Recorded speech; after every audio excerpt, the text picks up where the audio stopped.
For the past few weeks, I've found myself in a bit of a personal and professional crisis. You see, over the past 6 to 7 years, I've become quite good at recording and tracking my projects and actions. I practice ubiquitous capture, making sure I don't lose what could be the next great idea or the next thing I need to get done. But much like a garden variety hoarder who saves every little thing they believe they might use one day, I've become surrounded by projects and actions that quite simply don't matter. And like that hoarder with a house full of collected trinkets and trash, I simply can't bear to part with them, so they stay on my list. And the list of projects and actions keeps growing and growing. And it's killing me.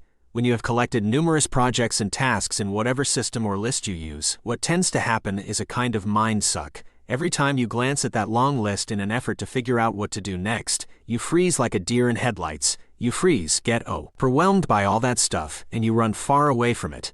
And then the list becomes useless, and even the important stuff in that pile of otherwise useless projects and tasks gets ignored. As a result, you become unproductive and feel terrible because of it. But there is a way out. Greg McKeown, in an interview on the Art of Charm podcast, offers a very helpful practice, one that he'll call the 100-year view. Here's how he describes it every quarter. Someone should hold a personal quarterly OFF site. You schedule somewhere between a half a day and a day, and you're asking all the big questions. What are my 35 most important life goals? Actually, I've gone even further than that.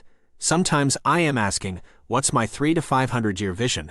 What do I want my grandchildren's life to be like? What do I want their learning to have been? And when I can think in that very, very long-term perspective, it helps to distinguish between the vital few and the trivial many. A 100-year vision reel. Lee pushes one to think clearly. There is something both simple and powerful in this practice transcendence, in the noise of the day-to-day, or even week-to-week action of life. We tend to narrow our focus to only the immediate or urgent things, what's in front of us now, or what needs to be taken care of very soon. It makes you become reactive instead of proactive, and you exist as a kind of stimulus response machine, merely taking the inputs of the world and spitting out your outputs. You lose the intentional, purposeful spirit of a person doing big things over the long term. Thinking from the viewpoint of a longer timeline about your grandchildren's lives and about your legacy, you come to adopt a different view. The things you thought were big look small because they are small. It reminds me of a very useful metaphor to help you think from that transcendent 100-year mindset. Have you ever gotten on a plane in a mad rush to get wherever you are going? The stresses and nagging things of or life just nipping at your heels. Then the plane takes off, you can't have your laptop open, and your devices lose connectivity. It's just you and your thoughts. Then, with no devices to buzz at you, you look out the window. As the plane ascends, you can see people walking on sidewalks below, cars zooming quickly on the roads, and all of the activity of daily life. But after about 20 seconds, you are several thousand feet up, and all of the activity of the world below has faded into a peaceful landscape speckled with clouds and rays of sunlight. Suddenly, things look and feel different.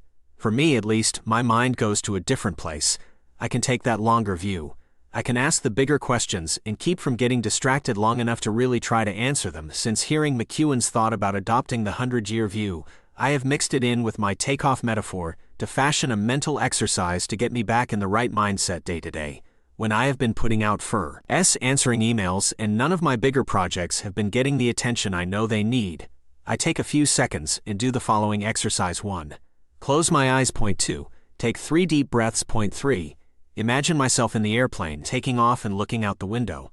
I ask myself, which of the things I am stressing about now will have an impact that people still feel 100 years from now? The answer to that last question is usually none. And while I never simply neglect everything that's not a huge project, it helps me not to worry so much about the little things. It also encourages me to put just a little bit of time into the bigger things, the things that will matter 100 years from now. Remember, life is short and time is limited. Make sure you focus on what truly matters and has a lasting impact. Don't let yourself get overwhelmed by the trivial many.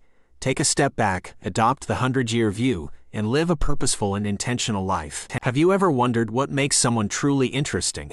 Is it their job title, their education, or their location? While these things may provide some insight into a person's life, they don't capture the essence of who they truly are. What really makes someone fascinating is their story. When I meet new people, I like to ask them, "What's your story?" It's a question that goes beyond the surface level and dives deep into the narrative of their past, present, and future. It's the drama of their own life as seen through their eyes. The most talented and captivating individuals I know are defined by their story, not their status. You see, status is just a static snapshot of someone based on societal labels or external standards. It tells us very little about the person's unique qualities, passions, or creative spirit. For example, saying someone is a graduate student or lives in a certain city tells us nothing about what makes them truly interesting. It lacks passion, direction, and creativity. Why, on the other hand, a story is dynamic, engaging, and unexpected. It reveals the narrative arc of someone's life, their motivations, their goals, and the driving force behind their actions and ideas. It goes beyond past achievements and current activities. It's the underlying theme that shapes their world. Think about it this way. If I were to describe the movie The Matrix using the traditional status approach, it would be a few bland bullet points. But when we delve into the story, it becomes compelling, and inspiring. It's the difference between saying, "Guy quits job, trained in martial arts, solves Agent Smith problem, reads code," and painting a vivid picture with phrases like, "She's the girl who is obsessed with wordplay and has been striving to be a well-known writer since childhood," or "He's the guy who left his desk job to climb mountains barefoot because he was tired of his health problems." Your life is a story in the making. So what is your story? The sooner you let go of defining yours by your status, the sooner you can recognize and embrace the beautiful narrative you're creating. Discover the theme that binds your experiences together and communicate it to others. Imagine the impact it would have if you introduced yourself with your story instead of your status. People would be captivated by your passion, your goals, and what makes you unique. Your story is what sets you apart from the crowd and creates genuine connections. So, I challenge you to start thinking about your street. Reflect on what wakes you up in the morning, the challenges you've overcome, and the dreams you're pursuing. Embrace the unexpected twists and turns, the triumphs and failures, and let your story shape your identity. And as you continue to write your story, remember to stay true to yourself. Don't get caught up in societal expectations or the pressure to conform. Your story is yours alone, and it's meant to be authentic and genuine. So, my friend, what is your story? Take a moment to reflect, to dig deep, and to embrace the narrative of your life.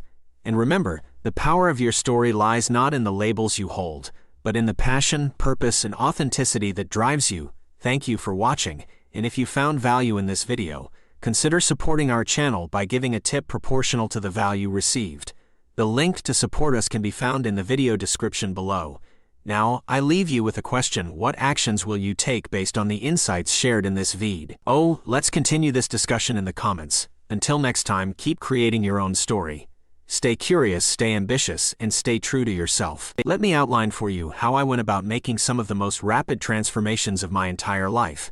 Step 1. When I was 19 years old, a friend introduced me to a book called Manifest Your Desires: 365 Ways to Make Your Dreams a Reality. Now for context, 19-year-old me didn't read anything except gaming blogs on the internet.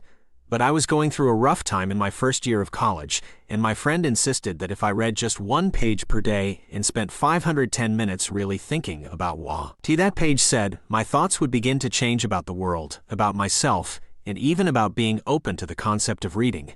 And no, this isn't a promotion for the book. This is a true story. For 2 years, I woke up every single day and read a page out of that book quietly in my room. Then I either meditated sitting in silence or journaled about what the page made me think of. There were no right answers, no allotted length. I just journaled whatever came up in me. If it didn't make sense why I was thinking about something seemingly unrelated, I wrote it anyway. Usually sometime in the near future, I would draw a connection and it would make sense as to why I had thought of what I had. Step 2. I continued this practice for 2 years. Yes, 2 entire years, not 3 days, not a few weeks, 2 years. During this time, I started to see how the people I was surrounding myself with weren't very conducive to who and what I wanted to become. I started to realize that I was terrific at coming up with ideas, but horrible at seeing them through to completion. I started to understand why I struggled to make friends and how closed off I was from the world. Yet, I kept with it and woke up every morning to read my page and think hard about whatever came up. Step 3. Over time, as I continued this practice, I started to become more and more aware of my insecurities. I was very afraid to talk to people I'd never met or didn't know very well. I was terrified to talk to just about anyone. Once I became aware of this, I started challenging myself. I lived in a big apartment complex with college kids, and the elevator always had someone in it. So I challenged myself to talk to one person in that elevator every day. Even if I just said, hey, that was a step. I failed a lot. I had a lot of really funny conversations where I probably sounded like an idiot. But slowly and surely, eventually, I got comfortable and was able to strike up a conversation with anyone. Step 4. Once you learn how to listen to yourself and trust yourself, you will see that you are good enough. You deserve whatever it is you wish to strive for in life, but before you can become the best version of you, there are some simple lessons that have to come first. Something else that helped me tremendously is that before I went to bed every night, regardless of whether I went out and came home at 3 in the morning or called it early and was in bed by 10 p.m., I took 5 minutes, stared out the window, and saw it out loud what I was appreciative of for that day. Again, I didn't do this for a week or a month. I did it for 2 years. And I still do it, every day, no matter what. I take a moment, look out the window, and say to myself thank you for before falling asleep. It helps the subconscious go to bed in an appreciative and open state, and I've found it helps me wake up motivated and happy. These are my tactics, but you can come up with your own. I keep experimenting with different routines, trying to find something that helps me work on the next piece of myself that needs working on. And I urge you to do the same. There is no right answer to the process of bettering yourself, but the one thing it does require is consistency. Don't let yourself get tired. Don't say tomorrow, just do it. Do it right now. Do it before you forget. Do it before you get distracted. Do it while you still care. Before the next voice creeps in and convinces you why you should accept that you'll be all blah. But I don't wanna for a second. Force yourself anyways, and within seconds you'll be in it and thankful you did. Carry out that practice every day and watch your life change. Remember, don't hesitate to give a tip proportional to the value you received from this video. The link can be found in the description. Thank you.